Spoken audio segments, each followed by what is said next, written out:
A ver, ¿qué pasa cuando la justicia, digamos, existe en el papel, pero en la práctica, en la vida real, es otra cosa? Bueno, hoy vamos a desmenuzar un caso de la Suprema Corte de México que nos obliga a pensar justo en eso, en si de algo sirve tener una puerta abierta a la justicia, si al final nadie te da la llave para poder cruzarla. Dijo que sí entendía, firmó, y lo sentenciaron a más de 60 años. Estas pocas palabras, sacadas directo del expediente del caso, son el punto de partida de todo este debate. A simple vista parece un trámite más, ¿no? Pero la verdad es que esconde una pregunta mucho más profunda. Y esa es la pregunta que llegó hasta la mismísima Suprema Corte de Justicia de México. ¿Estaba el sistema de verdad diseñado para que él, un hombre de una comunidad indígena triqui, entendiera a fondo las consecuencias de esa firma? ¿O fue simplemente una formalidad dentro de un laberinto legal que francamente no estaba hecho para él?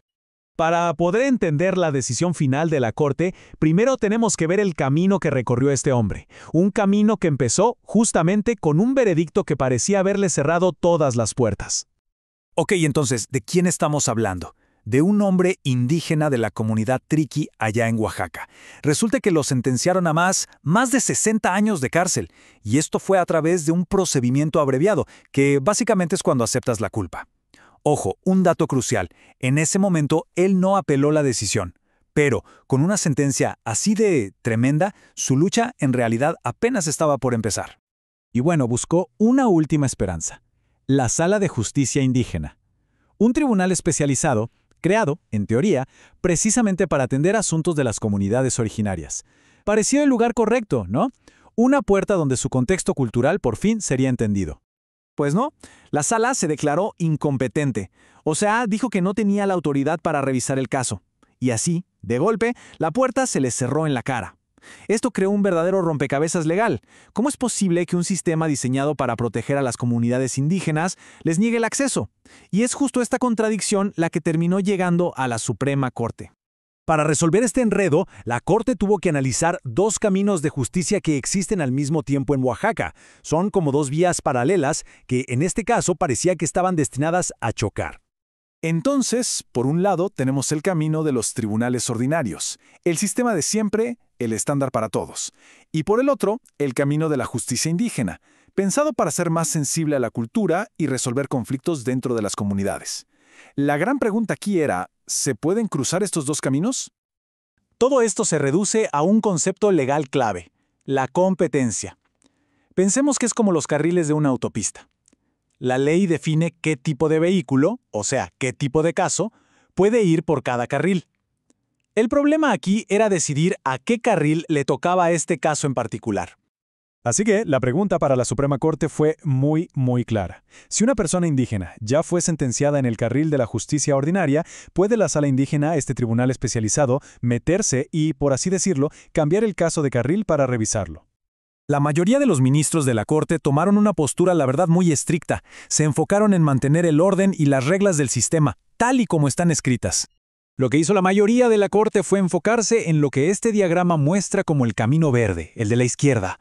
Su argumento en pocas palabras fue que la sala indígena no puede ser como una tercera instancia o una superapelación que no existe.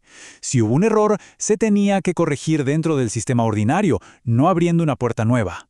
Su lógica fue muy clara: cada tribunal en su carril, y los carriles no se cruzan. Permitir eso, argumentaron, crearía un caos legal. La protección de los derechos de la persona, como tener un buen intérprete, se tenía que garantizar dentro del tribunal ordinario, no en otro tribunal después de que todo ya había pasado. Pero un ministro no estuvo para nada de acuerdo, y su voto disidente le dio un giro total al enfoque, de las reglas abstractas del sistema a la cruda y humana realidad del acusado. Este voto disidente se fue por el otro lado, el que el diagrama marca como el camino morado, el del acceso material. Aquí la pregunta no era si existía una puerta legalmente, sino si la persona alguna vez tuvo la llave para abrirla.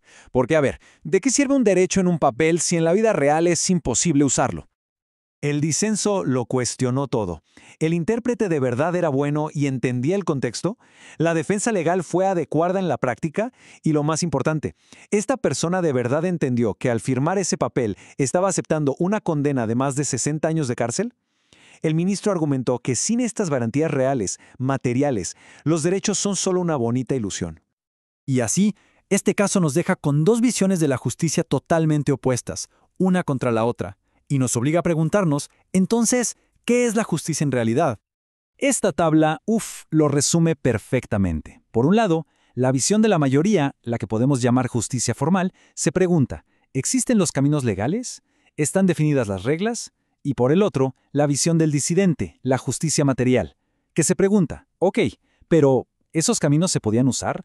¿Esta persona tuvo una oportunidad justa, real? Es la diferencia entre la ley en los libros y la justicia en la vida de la gente. Este último diagrama nos muestra todo el viaje, desde el problema inicial de la competencia hasta las dos respuestas totalmente opuestas.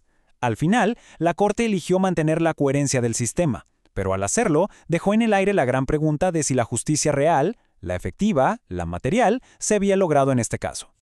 Al final, la pregunta que nos deja este caso resuena mucho más allá de los tribunales y nos pega a todos. Si existe una puerta a la justicia, ¿de qué sirve si a la persona nunca se le dio la llave correcta para abrirla? Es un recordatorio de que la verdadera justicia no solo se encuentra en las leyes, sino en la capacidad real de cada persona para poder acceder a ella.